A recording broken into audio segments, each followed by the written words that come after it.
Do you take responsibility for failing to stop this fraud in your state? Well, certainly I take responsibility for putting people in jail. Governor Tim Walz is struggling to defend reports of massive fraud that occurred under his watch. Donald Trump. Oh, no, Donald Trump didn't. Listen, Donald Trump's not here. You are, Governor. Yeah. You're a big boy. Put your big boy I would ask. And we're at a tipping point. I don't know if people mind me saying that, but I'm saying it. These are people that do nothing but complain. I don't call them the Gestapo. And this is my definition of Gestapo, Governor.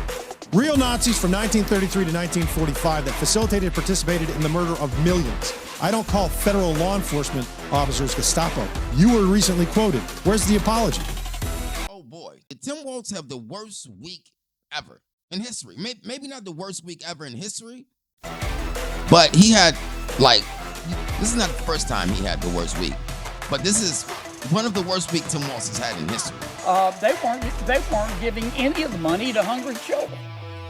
They were spending it. Those people are going to jail. We're doing everything we can, but to demonize an entire community on the actions of a few, it's lazy. You know, they came from paradise and they said, this isn't paradise. We don't want them in our country. Let them go back to where they came from and fix it. All right, welcome back to the Revardo Show, and do we have a show for you today? Do we? Of course we do, and on today's episode, we're going to be talking about Tim Walz, stumbling all over the interview, stumbling all over the courtroom. Tim Walz right now cannot be accountable. He can't be responsible. He's the governor. But right now, Somalia is holding governorship in Minneapolis. He can't be responsible. He's blaming Donald Trump for everything, and Donald Trump is already firing back for 4 straight minutes. And who should? Tim Walz, over the fraud scandal in his state. Look, I think the man's a grossly incompetent man. I thought that from the day I watched JD destroy him in the debate. You said you were in Hong Kong during the deadly Tiananmen Square protests in the spring of 1989. But Minnesota Public Radio and other media outlets are reporting that you actually didn't travel to Asia until August of that year. I joined the National Guard at 17, worked on family farms, and then I used the GI Bill to become a teacher, passionate about it, a young teacher. My first year out, I got the opportunity in the summer of '89 to travel to China. 35 years ago, be able to do that. I came back home and then started a program to take young people there. We would take basketball teams, we would take baseball teams, we would take dancers, and we would go back and forth to China. I was saying, who was more incompetent, that man or my man? The rules were that you guys weren't going to fact check, and since you're fact checking me, I think it's important to say what's actually going on. Well, there's a Federal Reserve study that we're happy to share after the debate. We'll put it up on social media, actually, that really drills down on the connection between increased levels of migration, especially illegal immigration, and higher housing prices. Now, of course, Margaret, that's not the entire driver of higher housing prices. It's also the regulatory regime of Kamala Harris. We are a country of builders. We're a country of doers. We're a country of explorers. But we increasingly have a federal administration that makes it harder to develop our resources, makes it harder to build things, and wants to throw people in jail for not doing everything exactly as Kamala Harris says they have to do. And what that means is that you have a lot of people who would love to build homes who aren't able to build homes. I actually agree with Tim Walz. We should get out of this idea of housing as a commodity. But the thing that has most turned housing into a commodity is giving it away to millions upon millions of people who have no legal right to be here. You know, the problem with them is they have really bad policy. And I'm not going to say what it is because I don't want them to change it necessarily. Because I want to run against it, whether it's not going to be me, it's going to be somebody that's going to probably sitting at this table. Ilhan Omar is garbage. She's garbage. Her friends are garbage. These aren't people that work. These aren't people that say, let's go, come on, let's make this place great. These are people that do nothing but complain. They complain. And from where they came from, they got nothing.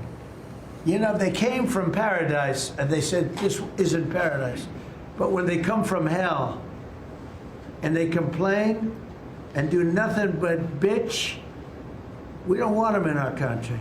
Let them go back to where they came from. So I would be remiss if I didn't say this. And this is the Revardo Show. I don't know how many people would agree with me. I'm still a conservative. I still love MAGA and the MAGA party. I just don't like when our president talks like that. That's just my 2 cents.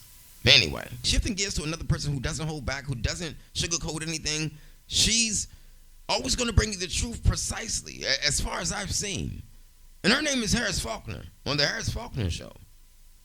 Roll it. A $1 billion fraud scandal in his state. And Minnesota Governor Tim Walz says, it wasn't me. Well, the liberal New York Times, with a deep dive into the fraud allegations, called out Minnesota social services and COVID-era programs under Governor Walz's watch. So I guess it was him. A majority of the suspects are from the state's Somali community. And here is the former vice presidential candidate defending himself. Do you take responsibility for failing to stop this fraud in your state? Well, certainly I take responsibility for putting people in jail. Minnesota is a generous state. Minnesota is a prosperous state, a well-run state. We're AAA bond rated, but that attracts criminals. Those people are going to jail. We're doing everything we can, but to demonize an entire community on the actions of a few, it's lazy.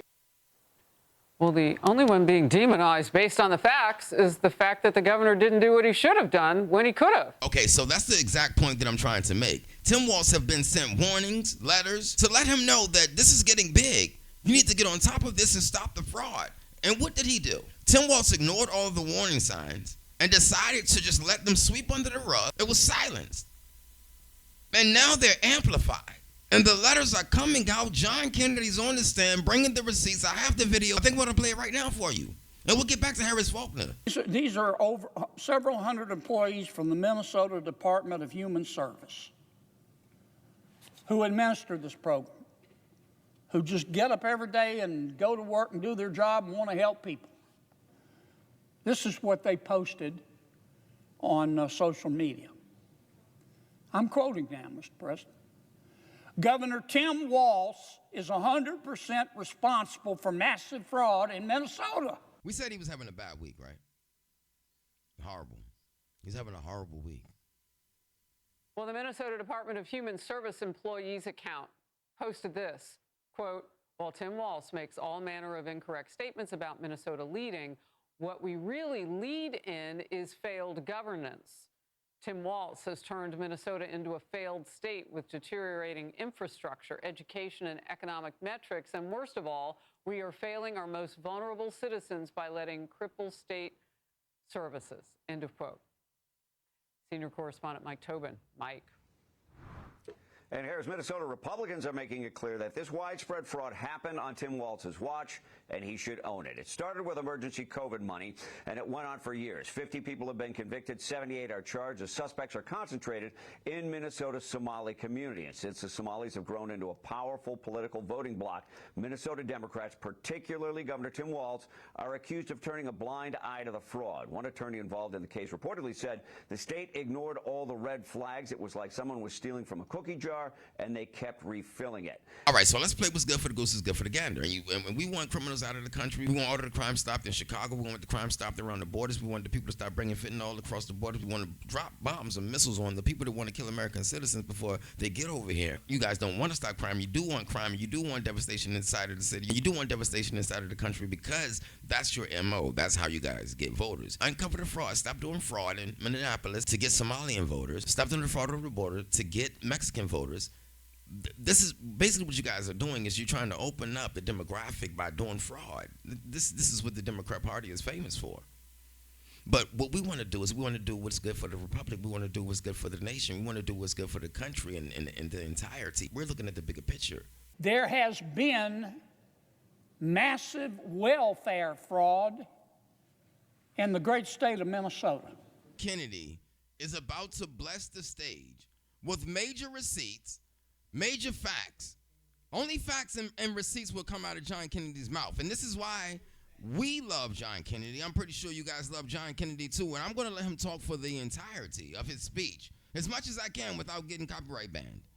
This is important. I want John Kennedy to bring all of the light. I want him to uncover what's going on in the dark and explain it in a very expository way where we can understand in detail. This is important.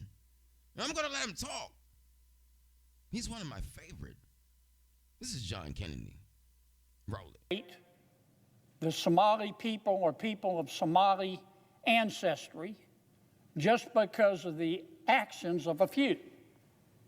But it is a fact that this $1 billion in welfare fraud occurred almost exclusively in the Somali community in Minnesota and was orchestrated by people with Somali ancestry. That's a fact. Facts aren't racist. Facts are facts. So far, 59 people have been convicted, 86 have been charged, and 78 of them are of Somali ancestry. That's just a fact. Now,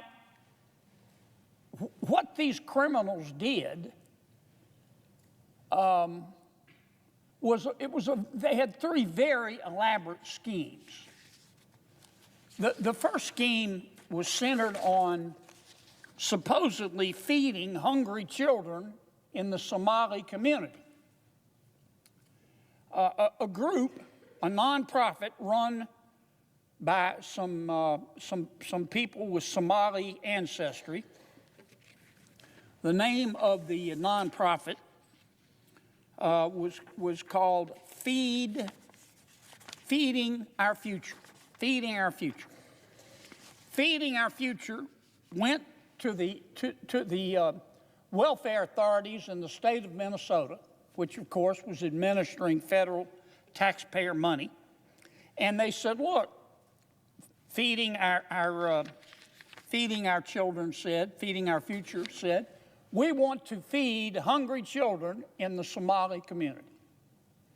And the welfare people in state government in Minnesota gave them the money to do that. It started out very small. But the idea was that Feeding the Future, the Somali nonprofit organization, would take this federal taxpayer money, American taxpayer money, and go to businesses, most of which were Somali businesses, in the Somali community and set up feeding sites where they supposedly would take children to get a hot meal. On paper, it sounded great.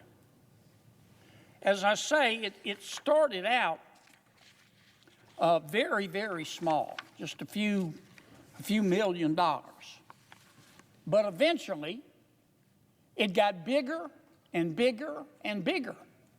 And more businesses in the Somali community signed up to be feeding sites. And Feeding Our Future, the Somali nonprofit, kept going back to the Social Services Department in Minnesota saying, we need more money, we need more money. And at the height of the fraud, they were spending about $100 million a year. Not over the lifetime of the program, $100 million a year. There's just one problem. There were no hungry children. There were hungry children. They just weren't getting any of the money. And the businesses, many of which were Somali owned, which were getting some money to feed the children from Feeding Our Future, the nonprofit that was quarterbacking this whole thing, they weren't giving any of the money to hungry children. They were spending it. These businesses were spending it on yachts and vacations and jewelry and furniture for their home. That was scheme number one. But it got worse. The second scheme was supposedly to help people who are homeless.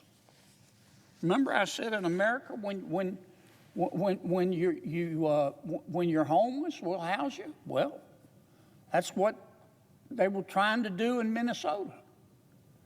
A nonprofit was set up, again run by someone of Somali ancestry. And this nonprofit went to a bunch of providers who supposedly were going to provide housing.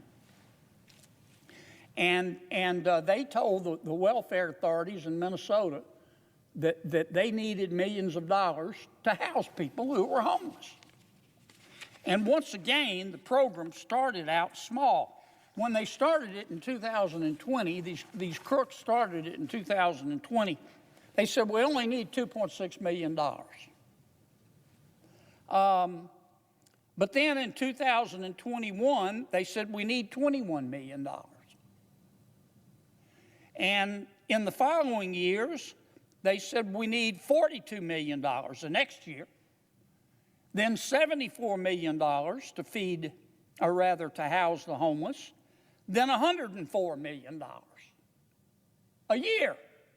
Not the total scheme, a year. There's just one problem. None of the money was going for housing. None of the money was going to help people who were homeless. These providers and this nonprofit that was coordinating it just put the money in their pocket. But there's more. They came up with a third scheme. This one makes you want to throw up in a potted plant. This one's centered around autistic children.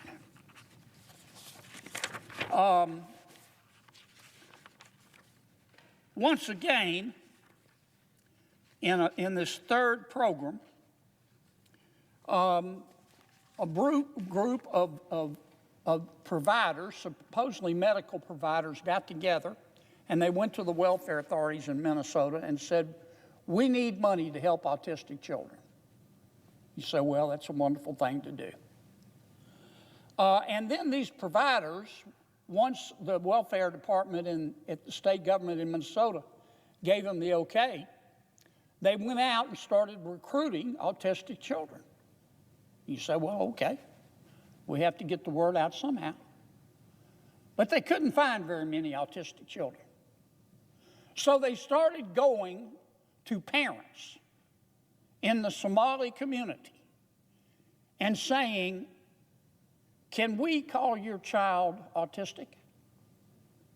Can we certify that your child is autistic? If you'll let us do that, we'll pay you a bribe. Anywhere from $400 to $1,500 a child. Now, once again, the program, it didn't start big. These were sophisticated crooks.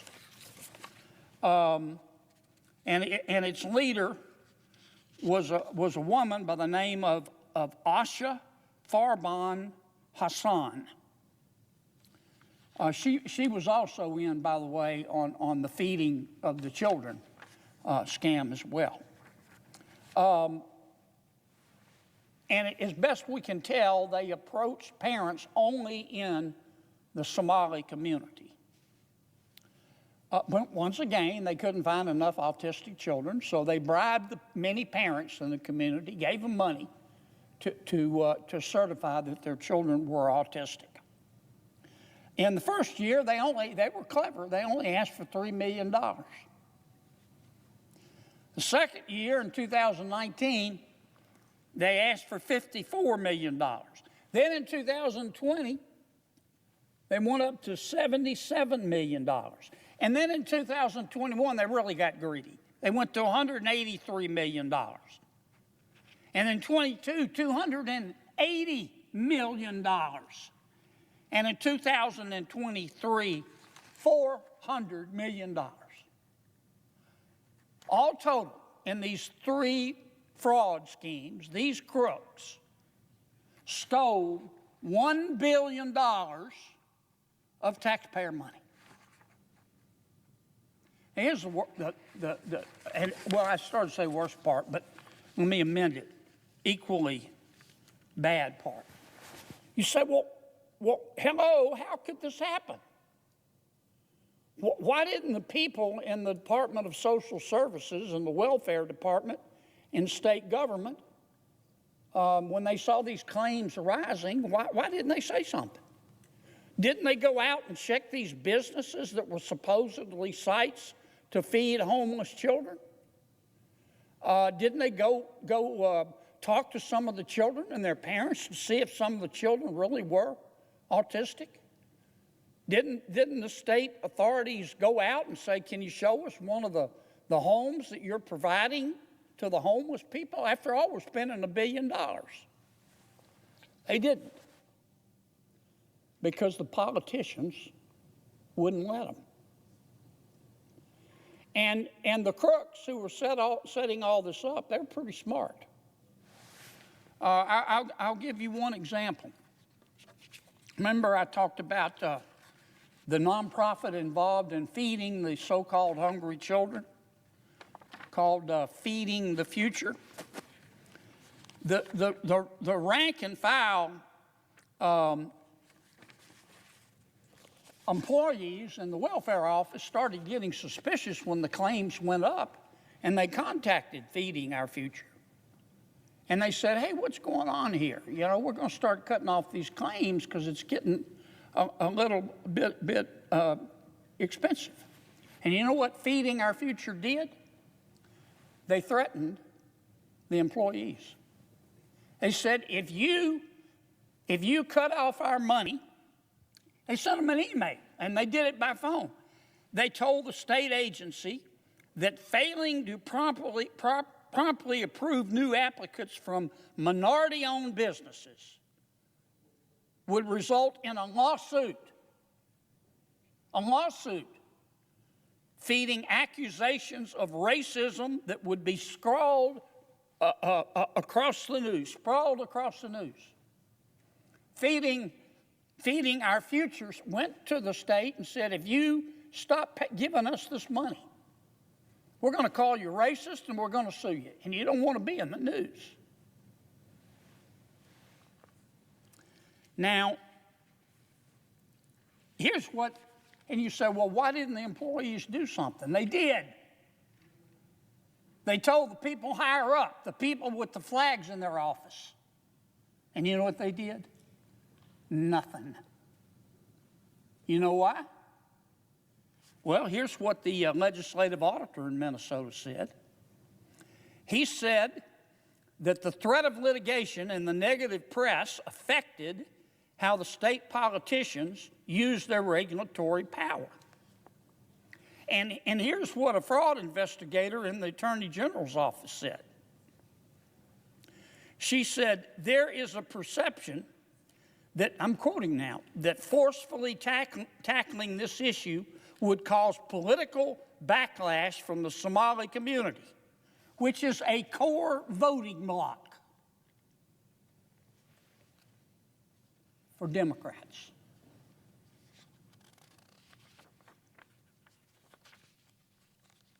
And in fact, one of the other witnesses in the fraud investigation said, look, I told the prosecutors, let me just give you a cold dish of truth. The 80,000 voting bloc of folks with Somali ancestry, you got to have their votes to win in Minneapolis. And if you're a Democrat and you can't win Minneapolis, you can't win in the state. So the politicians did nothing. Don't just take my word for it. And don't blame the state employees. They tried.